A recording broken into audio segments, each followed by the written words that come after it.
Hey guys, thanks so much for coming out to Startup Grind Ottawa tonight and braving the monsoon-like weather conditions outside. Please give a huge round of applause to Aaron from Airbnb. Drove all the way up from Toronto.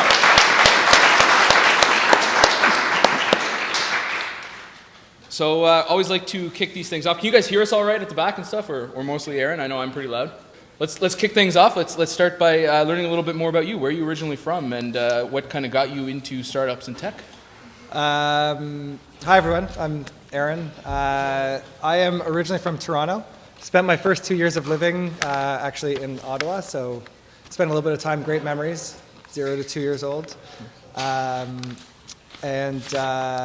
getting into tech was kind of I just sort of fell into it. I had a cousin of mine that was in technology, and I thought it was pretty fascinating where he was, and I basically just followed him. Followed him. Yeah. Cool. It's awesome. What was your early family life like? Were some of your parents entrepreneurial, or just a cousin that you? Well, the wind was blowing from the west, and yeah, we're really getting personal here. Yeah, it's a cozy fireside chat.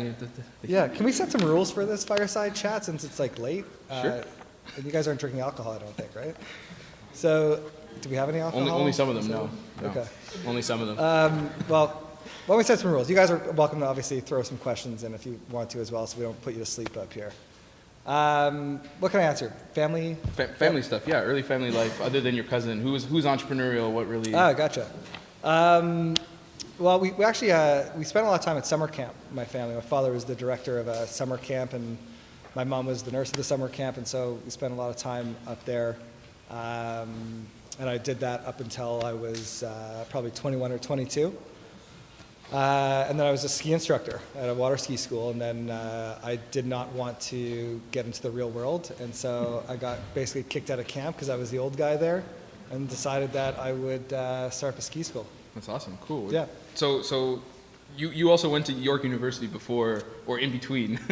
So yeah. What did you study at York? I got punted out of Dalhousie University because I wasn't a very good student. Don't tweet that. Don't tweet that. So I did a couple years at Dalhousie, and then I was doing a course called New Venture Creation, which is basically just taking a business plan from start to the point of inception. And my prof, this was during the tech boom, and my prof basically said, "This is a great idea. You should actually run with this." And I ended up going back to Toronto to partner up with a company there. And like many things during the .bomb age, it crashed. And I said, screw it, I'm going to go and travel the world. And threw a backpack on. I remember my dad saying, where are you going? And I said, don't worry, I'll be back at some point. And started traveling. That's awesome. So yeah. We'll get into a little bit more about what you're doing with Airbnb later on, but your professional background is in sales, business development, and sort of operations. And you work for a few successful companies as sort of the VP of sales, mostly Succession Capital and Alphaform. So what was that like, that whole experience? So, I mean, those things I think are pretty like polished. They weren't that successful. I'd love to tell you that they were, but they weren't. That's good PR LinkedIn messaging. Yeah, so I was running the ski school, and one of my I was going to say my mentors was my girlfriend's dad at the time, who basically said, if you're going to be with my daughter, you actually got to get a real job and get going. And he was a great guy. He was truly my first mentor, this guy. And he said, it's time to get into the real world. And I sort of went kicking and screaming. And he said to me, are you an entrepreneur or are you a corporate guy? Because I see that you've started the ski school and it's going all right. But you also like this idea of mentorship and being in a formal environment.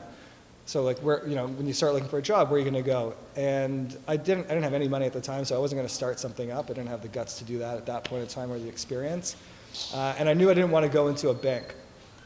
So he said, like, have you ever heard of this management buyout scenario? And I said, that's, fancy acronym. And he said, go find a business where the owner is looking to exit, sort of have him take you under his wing and learn the business. And then at some point in time, you can assume the company. You can leverage the company and go that way.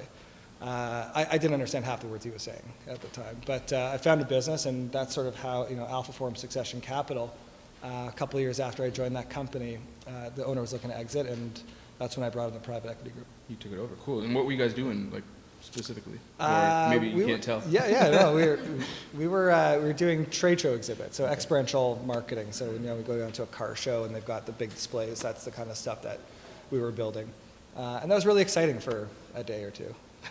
Yeah. Cool. So you mentioned it a couple times that you started your own ski school. So what really motivated you at that time to start that company? What were some of the biggest lessons that kind of came out of that? Yeah, I was just telling someone in the back there that I was motivated to afford beer for the end of the week. So we started a ski school. You don't have to note that. No, don't note that. Don't save that. Don't note that one. Yeah, so literally, I mean, I was going to travel, and I wasn't leaving for 4 or 5 weeks. And my buddy had a cottage, and his parents just bought this place, and there was a ski boat in the garage. And I just said, well, like, I'm an instructor, and you've got the boat. Let's see what happens. And we flyered a couple hundred cottages, and we were inundated with calls.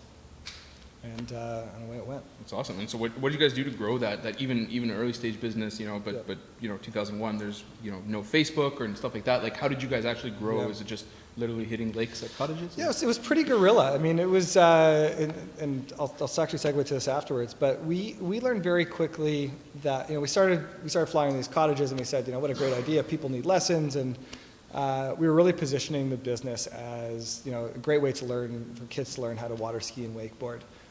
Very quickly, we realized that we actually were marketing to the kids, and we didn't need to be marketing to the kids. We need to be marketing to the parents, right? To the moms that were up there with their kids all summer long. And so we actually became an entertainment company. Is really what we did. People would basically pay with us to hang out with us. That was the idea. And probably I'd say, halfway through the first season, we saw something that was really interesting, and that was. Parents were coming down and dropping off their kids at the ski school. The kids were obviously becoming friends as they were in the boat. There was 5 or 6 kids at a time. But as we took the kids out, we would see the parents not going back to their cottages. They would go to one person's cottage and sit on the dock and basically drink all afternoon. And we saw this community start building, right? And so, that turned into Christmas parties in the city where everybody was coming together. And so we really started to focus on the community aspect of the ski school. And I think that's what allowed us to sort of punch above our weight class. So the funny story about the ski school, as it connects to Airbnb, I remember going in, just before Airbnb, I was doing an interview with another startup. I got to the final stage, I was flown down to San Francisco to meet with them, and I totally blew the interview. One of those, you get the questions, and you think that you need to know the answer, and you try and bullshit the answer, and I totally folded like a lawn chair in the last round and didn't end up getting it. And so when I finally got to the final stage with Airbnb, I literally, there was 18 interviews and 2 trips down to San Francisco during this process. And I finally met with our head of business operations globally, and she was without a doubt the toughest interview I've ever had. I mean, she went into the weeds and so granular, went through every single line of my resume. This was not a pleasant interview.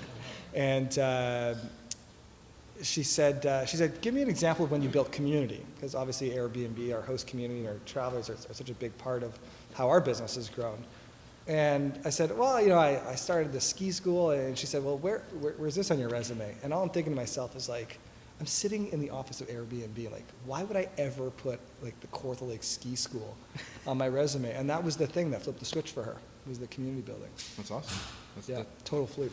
That's so cool. That's a great story. So, you mentioned, obviously, I think everyone here is familiar with Airbnb, but can you tell us, in your words, what is Airbnb really? Actually, I met some people that didn't know what Airbnb was. I'm going to call you guys out. And you guys came out? You're like, what the hell is Airbnb? Totally called you out. Do you guys want to explain it? I just explained it to you? No? Okay. So it's couch surfing on steroids. Oh, that wasn't my.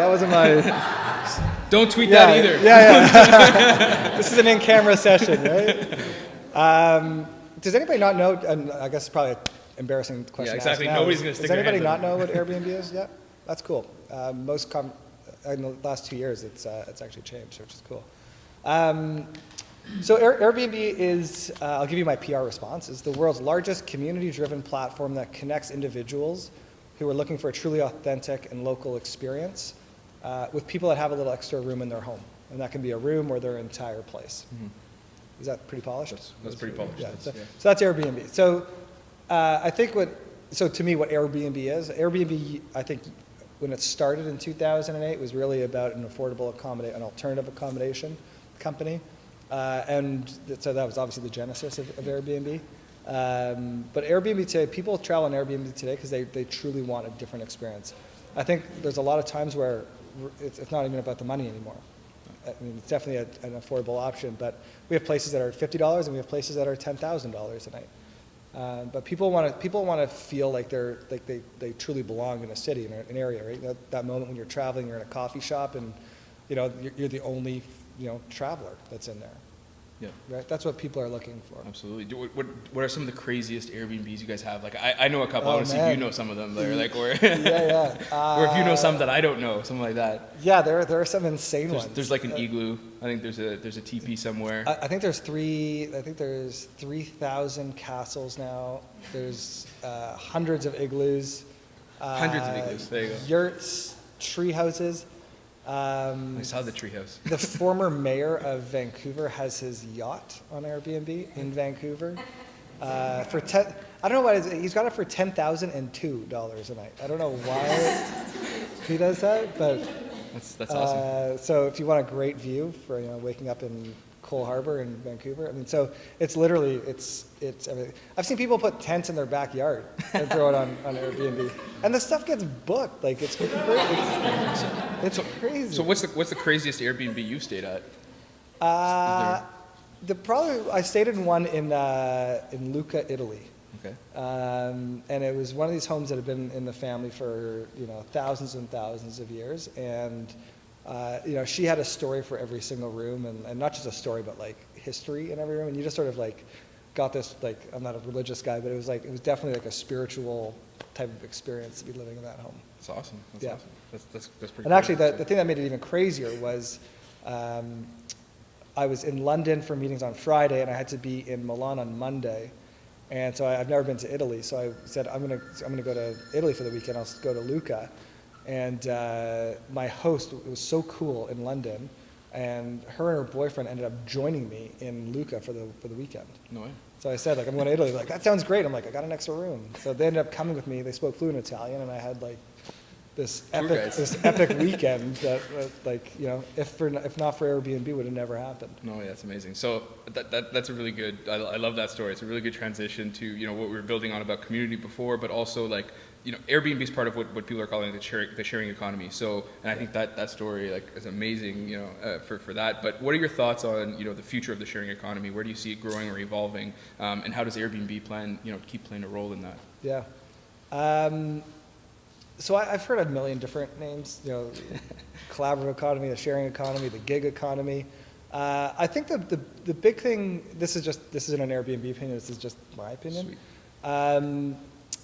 I think the whole thing, just through the ethos of the sharing economy is about human connection. I think we've gotten so disconnected with all this technology, and we're so connected with Facebook and Twitter and everything, but the reality is we have no trust or interaction with each other anymore. And I think the sharing economy has been this vehicle that allows people to sort of have this natural sense of trust again. I think that's why people love Airbnb. They love jumping in an Uber. The service is better.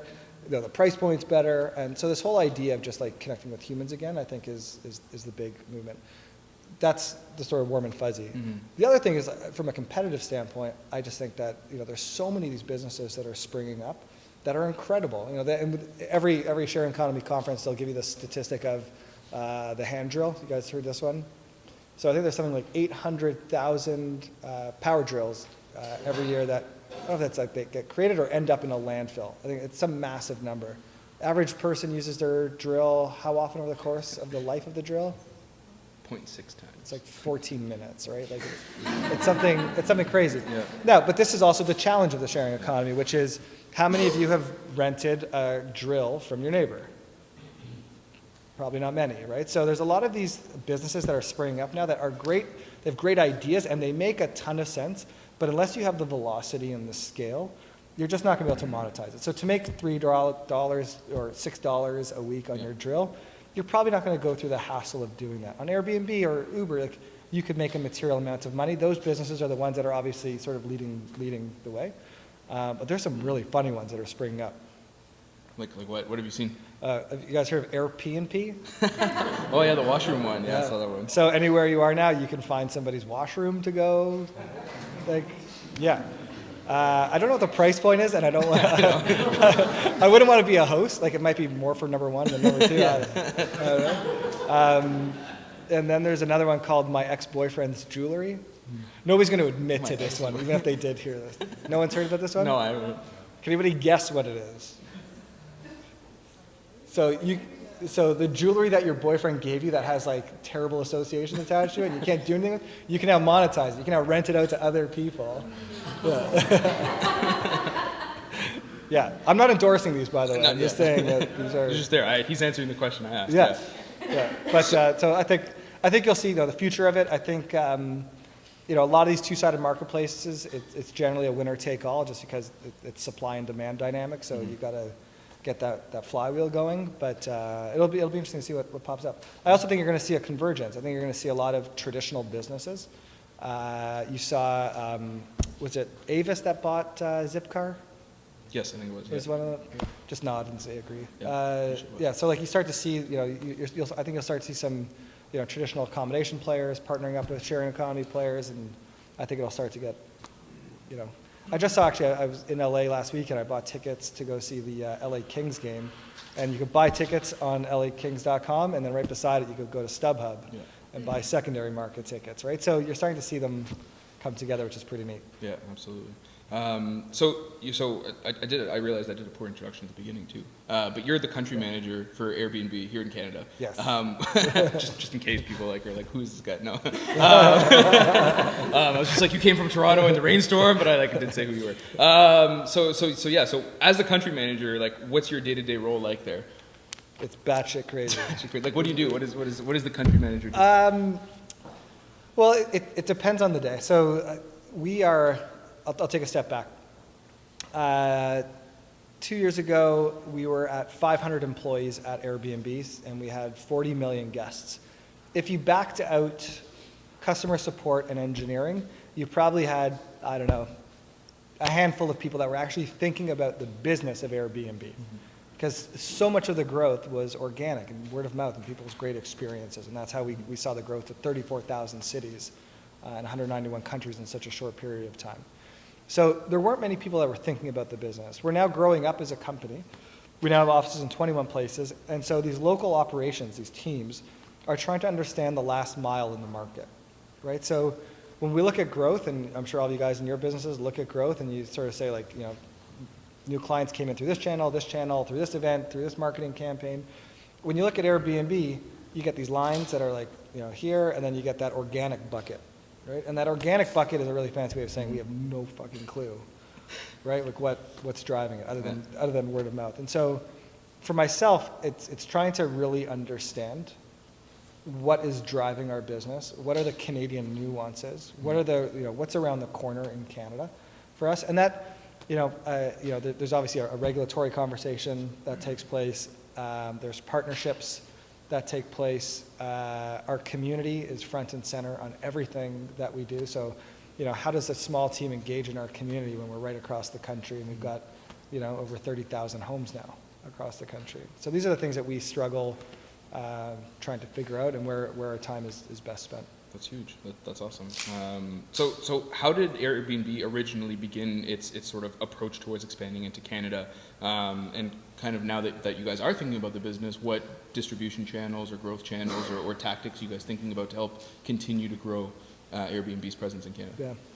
So, I think Canada in general, we're always at the front end of adopting technology. So I think I don't know the status, but like, on a per capita basis or usage, like, on Facebook, we're way over indexed. YouTube, I think we're the number one video consuming country in the world. And I don't think it was anything different for Airbnb. The platform was live in 2009 in Canada. And before I even started at Airbnb, and I was the first employee at Airbnb, we had over 1 million Canadians take trips on Airbnb. Wow. Right? So, people are always talking about like the growth, and it's great, and it's like, that had nothing to do with us as a company. It had everything to do with our host community and the type of experiences that people were having. If we close the doors tomorrow, and this is the challenge that I give to our team, if we close the doors tomorrow in the Toronto office, and we're never there anyway, but if we close the doors there, the business is going to continue to grow, right? So the question then becomes, what is it that we're actually doing that's going to have an impact on the business, right? So the business ultimately, at some point in time, will decelerate. We're not going to have this, hockey stick growth all the time. It's the law of large numbers, right? It's going to start to come down. And so what are the things that we can do today that are not only going to help continue the acceleration, but more importantly, try and insulate us from the deceleration that ultimately will end up coming? So that goes to your second point, which is like, what are we doing? What are you doing? Yeah. So drinking a lot of coffee. So we're trying to look at programs right now that, so regulatory, right? We know those conversations are happening. We know that cities are grappling with the idea of the sharing economy. So, how do we help them understand and create an environment where our hosts understand that there's clear and simple rules that apply to it, right? To try and remove some of the gray. That's going to help, obviously. How do we partner with cities to help support large events like the FIFA Women's World Cup that was here, Pan Am Games that were here? I'll tell you a cool stat. In 2014, during the World Cup in Brazil, over 22% of all of the international attendees stayed on an Airbnb. Wow. It's almost 1 in 4. That's awesome. The hotels were full, right? So they had a big problem, and they approached us to help them out with the problem, right? So cities are now looking to us to help create elastic supply in a market without having to put a shovel in the ground. Mm-hmm. Anybody guess how much we spent on that sponsorship for World Cup? It's FIFA, so it's obviously going to be big, but any guesses? So 1 in 4, obviously we're directing a lot of traffic. You guys definitely need some booze in this audience. Everyone's stone serious. Yeah. $0. $0. We didn't spend $1 on the partnership. Nice. So, so we're looking at partnerships that we can sort of be evergreen. Yeah. Like not spend money. Yeah, good question. Sure. It wasn't promoted, it was all organic? Yeah. The 1 in 4, you guys did 0 advertising, 0... We did some in-market supply efforts, so working with our host community, meetups, but there was no above-the-line media, no TV campaigns. We did a couple PR stunts. We had like Ronaldinho's house was put on Airbnb, which is our biggest PR story of the year. So it's really like, again, if word of mouth is that driver for us, like how do we put that on steroids? So you think it's like the COC or the committees or anybody like that to say, No. hey, as your athletes or fans or families want something to stay, No. consider this? No, but that's a good question. So in 2016, the follow-up to that is that we're now the official alternative accommodation partner of the Olympics in Rio in 2016, which is crazy because when you actually think about like the London Olympics in 2014, it was illegal in London, mm-hmm. right? 2 years later. 2 years later, the Queen a few months ago signed into law a new home sharing law regulation, and we're now the partners for the Olympics, right? You could create a Canadian community in certain parts of Rio and do the community build up Yeah. on that.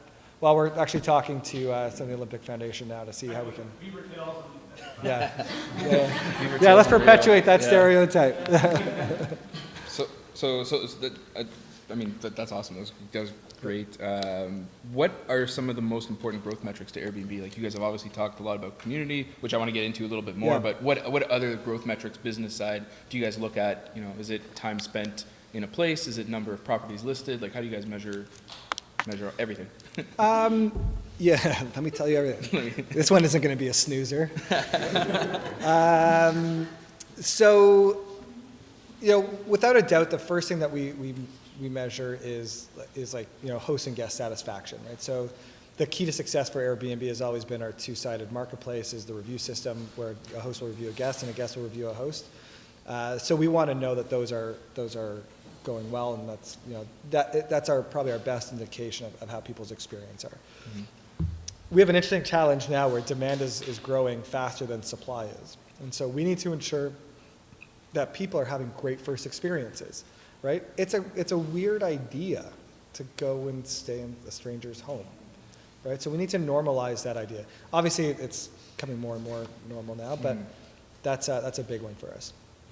The second thing, we have a supply and demand index, right? So some markets, like, FIFA Women's World Cup in Vancouver, the finals, like, good luck finding a place, right? And not just a hotel, but like it's tough. We got to make sure as a community that we have enough supply that when people are looking for Airbnbs, they're able to find them and find good ones, and that people are responsive. So that's something that we spend a lot of time on, because Vancouver might be a supply constrained market and Toronto might be a demand constrained market, right? And Ottawa during the birthday of Canada, like that's going to be like, so we got to try and figure these things out before they happen. Winnipeg, I think you'll hear something. Probably, I'm a great PR person. You'll hear some announcements about us helping out for the Grey Cup, because Winnipeg is having a tough time with accommodation. Cool. So, sure, yeah. So then do you advertise in those markets to try to educate the community? So Grey Cup's coming, would you target Winnipeg a year in advance to try to get supply education? Yeah. So I would love to say yes. So here's another trick question. Anybody know what our advertising budget is? $0. $0. But we get scrappy. I shouldn't actually say it's $0. We do some performance marketing, some online marketing, like paid growth stuff. More than anything, it's about igniting our community. Our community, without a doubt, is the best way. And so we have these meetups in cities. It's really funny. People are always like, well, what do you do at these meetups to drive supply? And we don't do anything. We just have a meetup. And we have a lot of drinks. Sounds like there's a lot of booze, yeah. I keep referring to booze. I'm not an alcoholic, I promise. But literally, we just get good people, like-minded people, and a lot of the time, we've got 5 people in the Canadian office. We're not going to be able to, be sales representatives, right? We have to use our community, and so we provide the conditions for them in order to be successful. So I've probably ignored this question for far too long, but Yeah. what are some of the stuff you guys do to build that community? How does it play into your growth? What do you guys do to foster it? You provide hosts? Yeah, so a lot of it is just good old-fashioned FaceTime, right? And we had our office is on the main floor of a building in Toronto, and people are like, we've got a big Airbnb sign out front, right? And a lot of people are like, don't you get a lot of people coming in? It's like, we want a lot of people coming in, right? Like, isn't it distracting? Not really. Like, that's our product, right? Our product, we're not a tech company. We're a people company. We're an experience company. And so we just do things that are so different. I'll give you a great example. So my second week at Airbnb, I was down in San Francisco doing training, and then I got this last-minute Mayday call from Brian Chesky, our founder, to go to New York. He was calling the entire executive team from around the world, wherever they were. He summoned them to get to New York, and everybody descended on New York in 24 hours. And he basically pulled us into a room and said, we have built a wall between our community and the company. The company, I used to know every single host, and now I don't. The company has grown so fast, and we just don't know what's going on. And so for those few days, we ended up having a series of roundtables with our community members. We literally got a loft space like this, and we went through a bunch of exercises. And then at night, we all went out. Each one of us took like 3 or 4 hosts out for dinner. The next week I went back. I'm giving you the fast forward version. The next week I went back to San Francisco and I bumped into him. And Brian Chesky, I don't know if you've ever heard about him.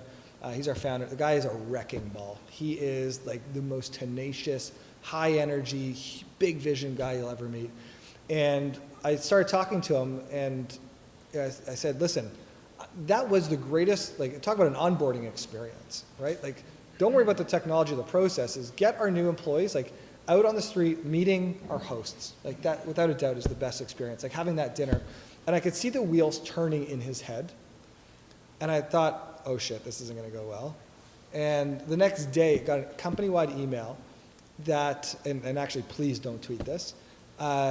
He actually said, this is not a marketing exercise. This is not a PR exercise. Every single one of our employees is going to take our host community members out around the world on this date. And we're not going to do it out at a restaurant. You guys are going to host them in your homes, right? So, you talk about a business and a tech company that's in hyper-growth mode, and you always talk about scale and efficiencies. Like, there couldn't be anything less efficient than doing that, right? And so, that's the kind of stuff that the company does, and, it's just in the DNA of the company. That's awesome. Yeah, no, there's tons of amazing blog posts that Brian's written, and he talks a lot about doing things that don't scale, and even in the early days, going around taking newer, better pictures, because that was one of the growth problems. Yeah, absolutely. That he talks a lot about. But yeah, that's awesome. It's one thing to say it. Yeah, it's another. Yeah. Right. There's a lot of jargon. Are most people tech startups here, or just startups? How many of you guys are doing tech startups? Awesome. Okay. So you hear a lot of these buzzwords now, right? Like fail fast and like, do things that don't scale. Like it's so sexy and it's become so like, it's just like, it's buzzwords now, right? You've actually got to do it. I know it's weird. Consistently. You got to do it. Do it more than once. Yeah. So Airbnb actually just raised another $1.5 billion in late June from a private funding group. So, what's that money for in terms of growth, and how do you think that it's going to affect not only Canadian markets but maybe other international markets? So I think it's important to note that we're already, we're generating revenue. The timing was just good to sort of for a round. But it really hasn't affected us any which way. In fact, if anything, it's actually turned us the other way. We've become way more financially responsible and put a lot more rigor around the things that we're doing. Mm-hmm. But it hasn't changed what we're doing. Cool, that's awesome. And so what's next for Airbnb, both here in Canada and internationally in the next year and months? I guess the year's almost over. I keep saying the next year, and it's already November. I'm like, holy shit. So what's next for us here? So we've been in the market now for about a year and a half. So I think we understand the business much better. I think the regulatory conversations are further down the road now. So I think there's going to be some exciting announcements coming up. I'm sure you guys have heard Quebec. We're almost there with Quebec, which is going to be awesome. I'm really looking forward to that, and I think there'll be a bit of a domino effect after that, which would be great. So I think that's probably the most exciting part. I know it's kind of boring, but it's actually the most exciting part.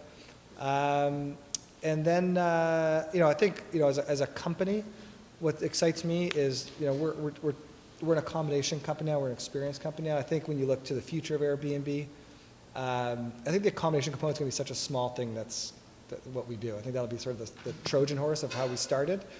But we're already seeing it. We're starting to see our host community, take people out for dinners and like show them the best restaurants. It's probably the same thing I just said. Like introduce them to friends. Like there's so much more that we can do to get involved in the entire trip experience. Mm-hmm. And so we're just starting down that path. We still have a long way to go with our core business, but we'll start to see some of those other experiences happen as well. Cool, it's awesome. Do you have any like amazing or like other than the people that joined you in Italy, any other amazing stories of like hosts or stories that maybe get passed around the office that you're like, oh my God, this happened? Oh. Anything that comes to mind? I'm sure there's a bunch of them, but yeah, there's too many to choose from. There's a lot of them. I'll tell you two stories. I'll tell you one Canadian story and one that's just crazy. So my third week at Airbnb, third or fourth week at Airbnb, I did the first Canadian host meetup. And I took, sort of 8 to 10 people out for dinner. I just wanted to like get in front of them and sort of hear what's going on. And we got to the restaurant and all of a sudden everyone started hugging each other. And I was like, wait a second, like this is the first meetup. I know this because I'm the first employee and like I haven't done one of these. And they're like, what are you talking about? We've been doing this for years, right? And so like that was a really cool experience that like they've sort of, got themselves together through our groups page. But over the course of that dinner, I got to meet a lot of these hosts. And I'll tell you candidly, I started working for Airbnb. I thought I was coming to work for a tech company. I'm a tech guy. That's what I wanted to do. I wanted to be around a tech company. And so the next story kind of took me for a bit of a loop. One guy at the dinner, young guy, sort of got up and said, "Hey, listen, I just want to thank you. I love being a part of this community. I've been a student. Wasn't able to afford my place. I ended up, helped pay for my studies, and thank you very much." And the next person gets up and starts talking. One of the guys, so in the whole room, everybody started going around and telling their stories. One of the guys, and I was worried about him, one of the guys walked in and he was a little bit disheveled. He clearly hadn't shaved in a few days. He was wearing nice clothes, but you could tell that they didn't fit him. He was a bit emaciated, and sort of the belt was ratcheted over. And I saw he was drinking quite a bit at dinner. And it got to him, and he was hobbling when he walked in with a cane. So he gets to him and he stands up, sort of like really tried to. It was hard for him to stand up. Mm-hmm. Then he said, "My name's Colin. I used to own an advertising agency. I was trying to have kids. We weren't able to have kids. We made the decision that we were going to dedicate our lives to traveling, and that was going to be our baby. And I was diagnosed with a degenerative hip disease. I'm going in for a double hip replacement in a couple of weeks, and I haven't been able to travel. I lost my agency. Times were tough, and so I put my place on Airbnb. And not only am I able to keep my house, but the world now travels to us, right? And he starts tearing, right? And I start tearing, and everyone's just like, what the fuck is going on? Yeah. And so this is like my first, little while. And so you start to realize the impact that this business and the model is having on people. And, time and time again, you hear the stories of, my husband passed away, the home's been in the family, I can keep the home, and, I can, or I'm an entrepreneur and I need to like make a couple of extra dollars, right? So I think it's something like our biggest interest group are freelancers and contractors on Airbnb, right? People that need a little extra money or some, to sort of bolster up some of the down months. So you hear these stories all the time, and they're absolutely fascinating. The second one, and I'll tell this one quickly, is, and I'm gonna probably not tell the story that well, but a guy checks into a place in Berlin. He had just come back from Berlin for the first time. He left after the war, after the wall fell. Anyway, he opens up the door, the host is standing there, and the guy looks at him and says, I recognize you, I know who you are. And the guy looks at him and says, yeah, I know who you are as well. And it turns out they were both guards on the wall in Berlin, on opposite sides. Right? So they knew each other from looking through each other's gun scope. Right? And now they're staying in each other's home. Wow. Right? Like, yeah. And I'm done. Mic drop. I'm done. Mic drop, yeah. So now we're going to ask another boring question. No. Yeah. Anyway, so that's Wow. That's without a doubt the coolest part of this. And think about this for a second. So it took the company 4 years to get to 1 million guests. Right? So think about how long 4 years of your life is. Right? 4 years to get to 1 million guests. On August 8th this summer, we did 1 million guests in a single night. Okay, and that number is continuing to accelerate. So think about 1 million people with the same sort of DNA and ethos, right, of trusting people and people are good. So it's 1 million people from 180 countries staying in each other's place on every single night. Think about the ripple effect of that. That's just at 1 million people. That number is going to continue to grow. But think about millions of people every single night who are opening up their homes to people, right? That's going to change the fabric of our society. At least I'd like to think it's going to. Yeah, it's kind of cool. Yeah. So, what have been some of the biggest lessons besides some of those stories, like just from working at Airbnb or from being exposed to that kind of culture, I guess?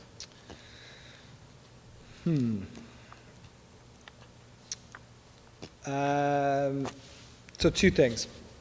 I think it's supposed to be like the law of three things that resonates more, but I'm gonna keep it to two.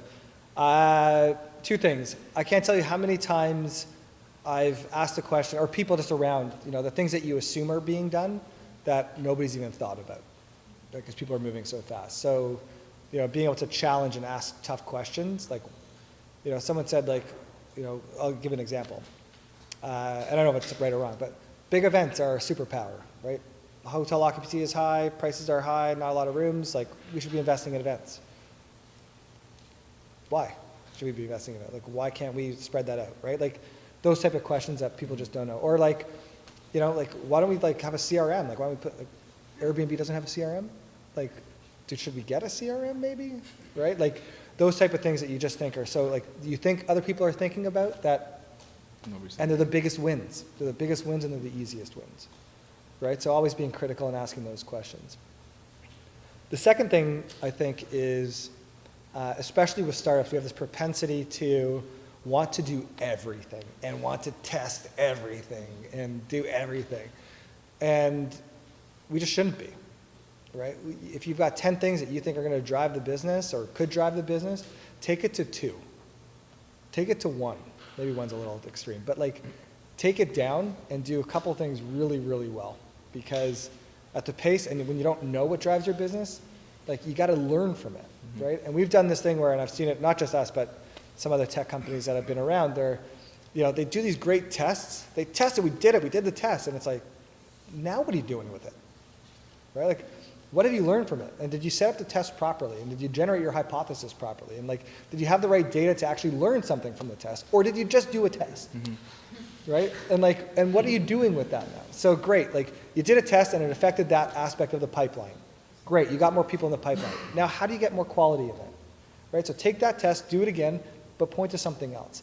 And we all feel like we have to do a million things because we're moving so fast and our bosses are looking at us and we have to do, but at the end of the year, like you're only going to be remembered for 1 or 2 things that you did really, really well or people learned really, really well from or you tanked it. Right? It doesn't matter if you've done 10. Cool. Some amazing advice. Did I just yell? I didn't No, mean to yell. I didn't think you were yelling. It's a sore point. I crank up my guys all the time to just like dumb it down, like get me in trouble, right? As your leader, like get me in trouble. If you're not swinging hard enough and I'm not getting in shit with headquarters, we're not doing the right things here in Canada. It's amazing. That's a good approach. What have you guys gotten in trouble? Yeah. Yeah. I could show you a couple of emails I got today. But even, awesome. Okay, but you know what? Like, I'd even say like getting in trouble, it's also healthy because it's a forcing function for people to look at processes and the way that we're doing things, right? If you're all just sort of like groupthink and moving along and doing things the way, right, especially in a hyper-growth business or even a moderate growth business, like these are the type of conversations where you stop the business and you actually have the hard, tough conversations with somebody. Wow, that's awesome. I'm gonna flip it over to you guys because you guys have been super quiet and staring at us. Tell us about your family. Tell us about your family. How did you grow up? Where did you grow up? Oh man, Jason, let's start back there. You kind of brought up regulations a few times. I think a lot of chefs. Yeah, so first rule is never use the word skirt, because that will get you into trouble. I think good conversations make good friends. And so, you know, I can't tell you how many conversations I've been in, like tough conversations. We're talking like people that are in the media, like that you read about, that are like the ones that are against us, right? So conversations, and it's been the, maybe it's a Canadianism, but you know, I'll get into these meetings and they're like, you need to be regulated. And I'll be like, you are right. We need to be regulated fairly and sensibly and clear for everybody. You need to pay taxes. You're right. We should pay taxes and we want to pay taxes. Do you have any other like wind in your sails? Like anything else you want to talk about?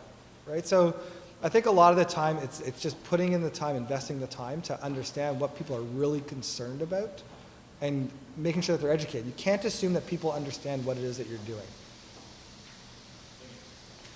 It's a great question. I don't think we have the answer yet to it.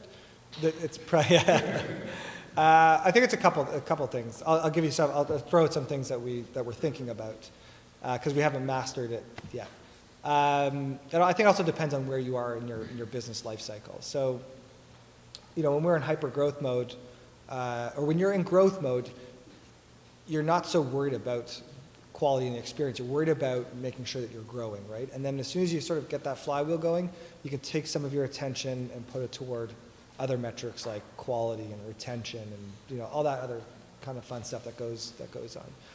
There's definitely a product component to it, right? So you want to have a great user experience, which means easy access to information, right? So from our host community, we want people to know, you know, what is a standard, right? What's accuracy? What's cleanliness? Like, what are the expectations that we want to have on our host community?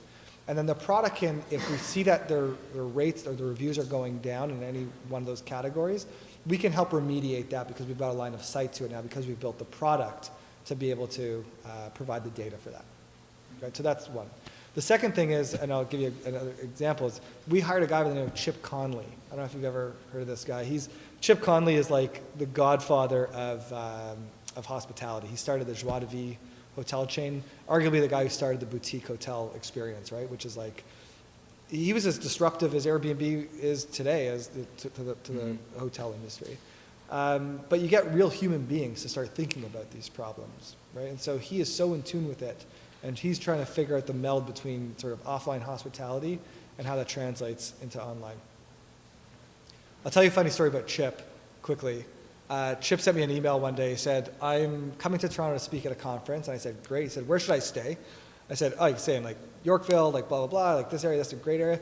You're also welcome to stay in my place. Like I have a shitty 2-bedroom place. Like you're welcome to stay in my 2nd bedroom. He wrote back in 20 seconds saying, sure, I'd love to stay at your place.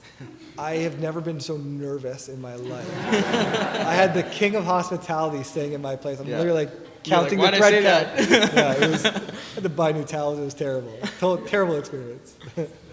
Sanjay, go for it. Aaron, given that you're effectively responsible for bringing in a lot of people to any sort of instance, such as an Olympics in a city, for example, do you actually work with the transportation community to assist and help facilitate? Because you're bringing in a lot more people than would have previously done, given the constraints of hotels and things like that. The answer is we would love to be. We're not currently. But absolutely. And I think, when you said, like, where's Airbnb going? Like, I think those sort of partnerships and working with, local authorities and infrastructure and other, ride-sharing programs, 100%. Yeah, that's a great line of thought. Is there a question? Yeah, Christina, I thought you had one. Sorry. Yeah. I'm curious what the process is like what kind of advice essentially or kind of incentives that you give for potential hosts, for people that are thinking to become hosts, to kind of encourage them to go that extra mile to be a first-time host essentially for their space. I mean, for example, it's something that I've been considering personally, like downtown apartment in Ottawa, probably a pretty desirable place to stay for any sort of traveler. But at the same time, I know my condo board is really against it. Like they explicitly say, if we ever know of anyone who actually does short-term rentals, essentially, like we would encourage like our neighbors to kind of like rat on each other, to be honest. Like for example, I know my neighbor actually does it for sure. I would never like tell them. No comment. No comment. No comment. Yeah. But you know what I mean. So I'm just curious, kind of what that process is like in terms of kind of getting over those types of hurdles, and what kind of advice or what kind of push do you have to encourage people to become hosts and kind of fill in that supply that Airbnb is looking forward to. Yeah. Great question. We're spending a lot of time on that problem. So there's probably a few different dimensions of it. The first one is, and I'll sort of go 30,000 feet down, down to ground level. Obviously, regulatory conversations. That's sort of like the big, sort of macro thing that we can do and only we can do. Right? We have to have those conversations. We have to educate people. The condo boards, same kind of thing. Right? We need to understand what are their concerns, and they've got legitimate concerns. Mm-hmm. Right? And so the onus is on us to figure out how to systematically remove each one of those concerns. Liability is a big one, right? So like your neighbor's pipe blows, like what do you do, right? If they've got a guest in there. Well, as of last week, we have a liability program that covers all of our hosts. Everyone's opt-in and $0 to them, and it's principal liability insurance. So that problem, which is a huge one for us in the condo boards, gone, like not even a question anymore. So I think there's things that we can do up, sort of up top. Moving down, like what gets people to think about using Airbnb? There's no question about it. People want to go on Airbnb because they want to make a couple of extra dollars. And so, what are the things that we can do to let people know that this is a good point in time for them to take that step and to list their space? So building out programs around big events, hugely opportunistic, right? Supply and demand, they know they're going to make a little bit extra money. We created a calculator, which is basically put in your address, and it'll tell you sort of what the average is and what you could earn on a monthly basis to get people around. So that's sort of on a product side. And then we do things, again, that just do not scale. We get people to bring their friends out, and we email people that have traveled on Airbnb, that have never hosted on Airbnb. We get them out and say, like, let's get out and get a bunch of people in a room talking. Yeah. Yeah, Joel? Yeah, so just actually on that note, I was thinking, when you mentioned, so if I'm traveling on Airbnb, then that probably means my place is vacant. Yeah. So I've traveled a lot on Airbnb, so I realized I've never kind of got an email back saying, hey, maybe your place is vacant. And it actually took me 2 trips to LA to find out. I was staying in Airbnb and going, oh shit, my place could be making me money. So I actually spent the summer in LA making money to be in LA because my place here was rented for more than the place I was renting. What's your email address? Yeah. Yeah. Yeah, that would make a lot of sense. Yeah, this is all part of, like, you know what I was saying with like the prioritization. Like, there's like there's so much stuff that we can be doing and should be doing. Like, I posted on Facebook the other day, like first time, like saying, you know, you should become a host on Airbnb, and it said like you can earn $66, and I'm looking at this thing and I'm like, a day, a night, a month, a year, like this is the worst copy I've ever seen in my life. Like, right? Like, who's doing this thing?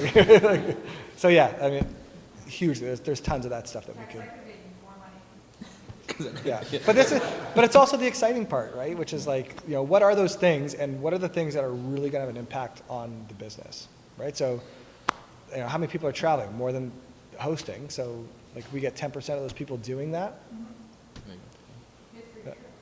right? Yeah. And then we do a partnership with one of the airline carriers at the same time. That you have, like, there's lots of stuff that we could. We just need the bandwidth to do it. Gabriel. What's the logo? What's that logo? It's whatever you want it to be. It's a balo. It's a balo. So if you actually look at like the genesis of the logo, it's people. So you can actually see someone. You can see like arms, people, places, love, and the Airbnb. So we're a creative company. Yeah. Check. Yeah, we'll go here and then we'll go. There's actually a video online if you There- Google yeah. Balo Airbnb.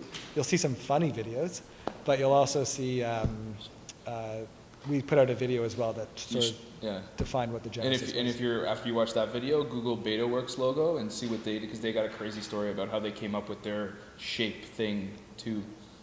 So yeah. Yeah, right here, right behind Gabriel. Yeah, yeah. Yeah, so it doesn't sound like you have doing any development there in Toronto. But I'm just wondering if you could offer anything that you know that your engineering team does right that contributes to the success of the time. So maybe they don't do anything. No. They don't do anything. Yeah. I was gonna say, so maybe another way to rephrase or like add to that is like, what does the Canadian team look like, and is there any engineering that happens here in Canada, Yeah. or is it all in? We don't have any engineering yet in Canada. We have a lot of Canadians on the engineering team in San Francisco. Probably shouldn't be supporting the brain drain, but so lots of Canadians around. The team here we've got 5 people now. Yeah.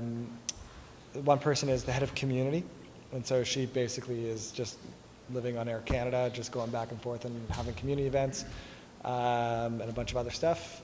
Somebody that's in charge of supply.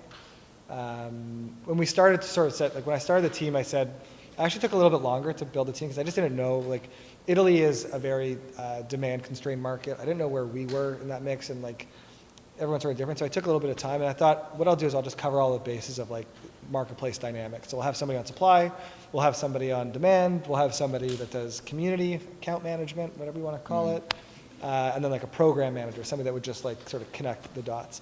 What we find is that, and so that's what we've got. We've got somebody on brand partnerships, getting people to understand what Airbnb is, to travel on Airbnb. We've got somebody who's working on issues like condo boards, they're getting people to actually think about putting their places on, and then community. What we're finding is that the number way to keep supply is to get them a booking, right? So now our brand guy, our demand partnership guy, and our supply guy, like, they're doing the same stuff. It's all sort of part of the same ecosystem is what we're finding. Makes sense. Yeah. Does Airbnb have the future to go with, like, to join, to be GPS? Like, is there any, do you guys have any idea of where you're going to be in the future? Like, are you going to be a global distribution system similar, like, you have 5 of them that control the entire travel industry, right? So I was wondering if you could. Sorry, GES? Yeah, Global distribution system. yeah, exactly. So the whole travel industry is monopolized, right? Well, you think you're buying from all these sites, they're all owned by 3 companies. Gotcha. Yeah. Yeah. Who pretty much dictate the prices, right? They're getting the airplane for like half the price, right? So the whole idea is, are you guys going to become your own GDS? In the future? Absolutely I not. don't know that, so. Yeah, absolutely not. No, That would be the antithesis of what the DNA of Airbnb is. do you have any fear that they're not interested in doing the same thing? Absolutely not. That would dismantle everything that we've built up as a company. Huh. Yeah, we would never. And we get these. I mean, we get partnership requests all the time to do stuff. Like, like we will not, everything is about our community and like the ethos of Airbnb. Anything that, like we literally have a committee that goes through it. Like we would never, anything that would be even questionable like that, we wouldn't even touch. Right behind you, yeah. I haven't done all my research on Airbnb, so I apologize if this is kind of a redundant question.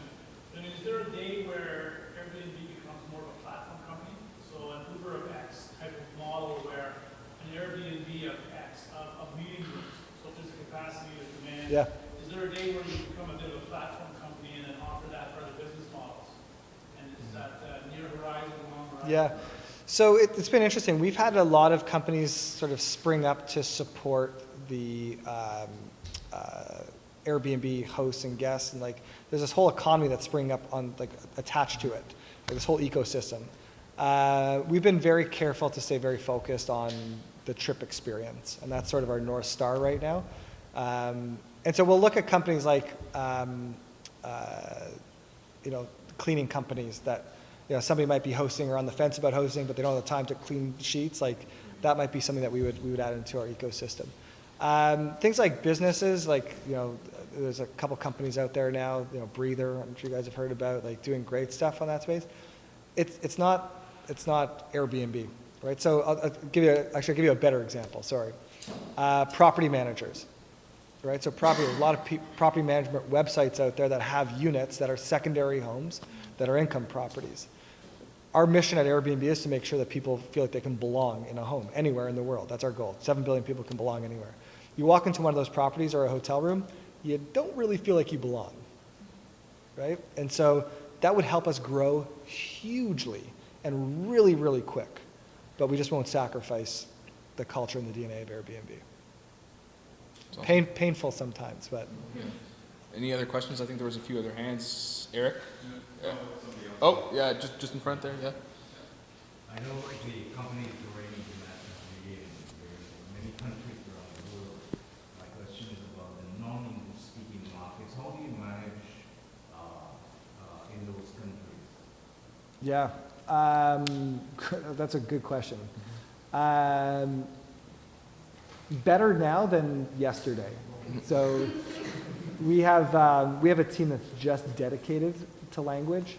So especially countries like China, where we've got a major thrust into China and Asia right now. So we're now putting teams on the ground there. But we also have a self-learning platform. So people can now actually add translations in. That was a success to Facebook, right? Facebook actually you would never be able to translate content as fast, but it was actually user generated. That's how they expand so fast. Mm-hmm. So we're taking some of their playbook. That's awesome. That's the first time I've had that question. That's a good question. Yeah, it's a really good question.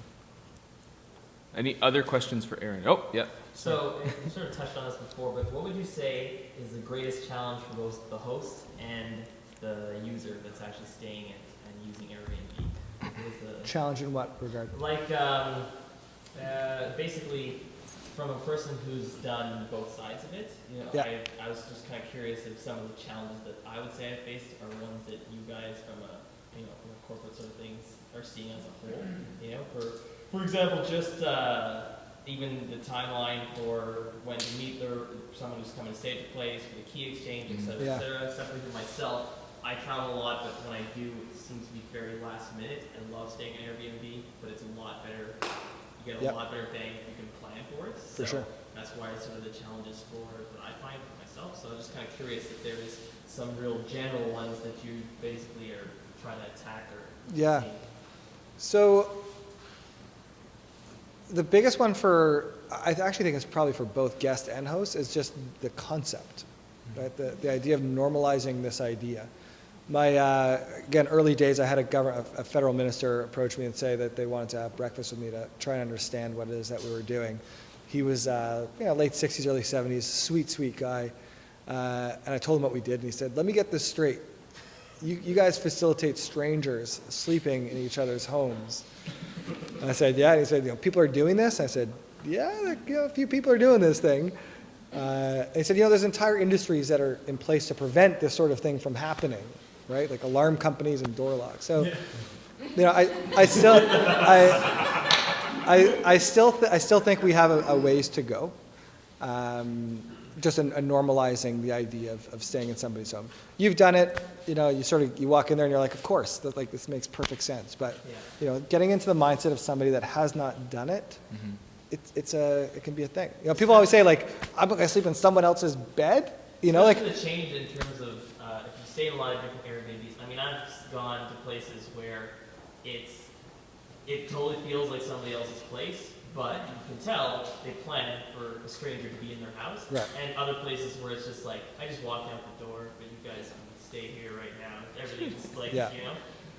And I think the first time I experienced that, where I was just like, they left the computer on the table, didn't even put it in not a drawer, nothing. You know, But it's just a weird. This is part of the normalizing it, though, right? Like, and so, you know, I'll use another example. Right? So I was just going to say the bed, right? Like, people sleep in your beds. Like, go to a hotel room. And, like, many people sleep in that bed. Like, you know, a few people, or like the Uber, you know, the ride sharing. I'm going to get into a stranger's car. Like, that's crazy. It's like hailing a cab on the corner is not like getting into a stranger's car. And so, I think it's time, right? Even listen, the idea of Facebook, right? Like, you were absolutely insane if you were going to put your name on the internet, right? You were insane. Now you're insane if you don't. So now it's only grandparents on Facebook. So. Any other questions? Yeah. How do you handle ads revenue, like say ads drop ads get involved? How do you handle it? Yeah. So, you know, it's all about perspective, right? So on any given night, there's 1 million people on Airbnb, and you know, it's literally like 0.0000001%. That's a fact, by the way. Like, that's how many zeros it is. And so I think the important thing is, at this scale, you know, the rare event, like, it's going to happen, right? Things are going to happen. And so for us, it's about ensuring that the right processes are in place and the right coverage is in place. When it does happen, being there fast, owning it fast, and making sure we've got the right protocols in place. We've screwed this up early days, but we keep bolstering it, right? Now, this is what I was talking about, like failing and then continuing to build on it. We started with a $5,000 policy. We went to $50,000 policy, $500,000 policy, $1 million.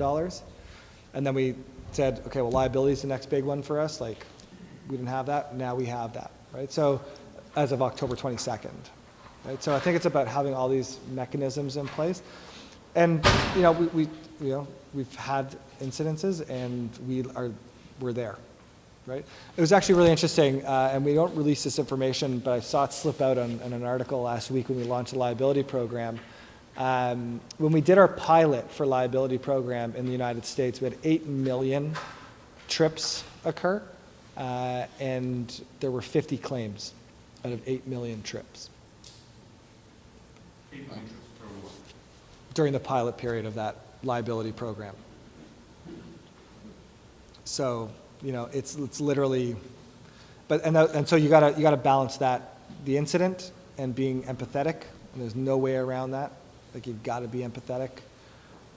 If you just sort of dust it off and say, oh, it was just that 1 in a million, like, right? It's about that person and that family and how they've been affected by it. Eric, and then Christina. And just to echo that, there are 2 answers, right? I actually run a brief network in Ottawa.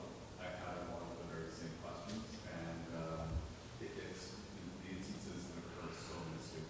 But to my question, how do you manage and identify what markets are where the availability of the product and the demand? How do you manage that balance? And when do you know that a market is ready to scale? Yeah. You don't really know. You know, I mean, you could look at things. I mean, for example, you know, World Cup of Hockey is coming to Toronto this year, right? And at the same time, it's TIFF, right? We know that's going to be a big time in the market for us, right? So we'll spend some time there. We do have an algorithm that balances, you know, how many people are trying to contact a certain market versus supply and availability.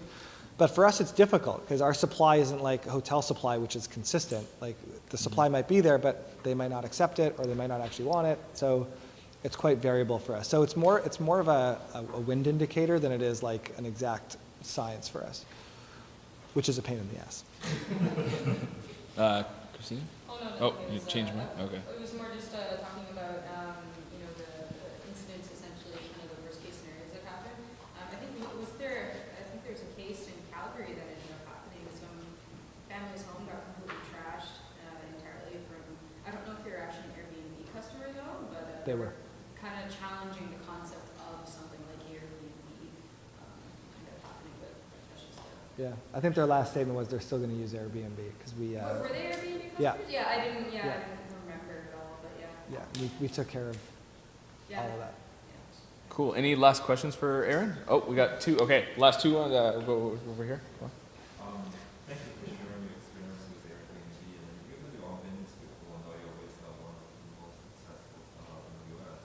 So to put into some Canadian perspective, so what is the number one advice you can give a community-based startup so that can make it more successful?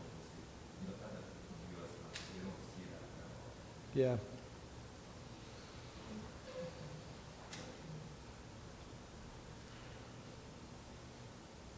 I think it's just being bold. You know, when I was working on a project with our founder, and like, you know, you've heard the term wrecking ball before. Like, he is truly a wrecking ball, and you know, there are things that he takes swings on that I just don't have the guts to do it, and he forces us. You know, every Sunday night we get an email from him on his perspective on things, and in every email, in some way, shape, or form, he's telling us to go out there and break things and take swings at things and make things happen. And we just had an incident, you know, a few weeks ago, and you know, it was a big incident that we screwed up on, and he came back and, you know, had a company meeting and said, like, pulled everybody on stage and said, like, you did bad, and you did bad. Let's have lunch, right? And so, you know, I think that's probably the best thing. You know, you hear about this, you know, idea of like failing, but you really, it's not just words. Like, you really, really need to have that understanding in the office to really push the limits and that people feel safe to do it. Cool.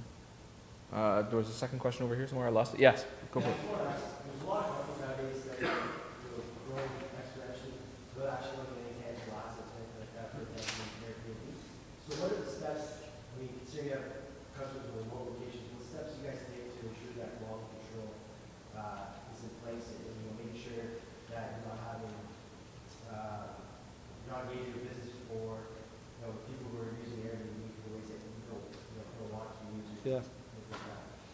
I think that's probably the core of what the sharing economy is, which is, and actually goes back to more of a regulation conversation as well, which is regulations and the traditional business model is always about brands, and brands had the reputation, and that's what we relied on, right? And that's what we paid for, because we knew what we were getting if we purchased from that brand.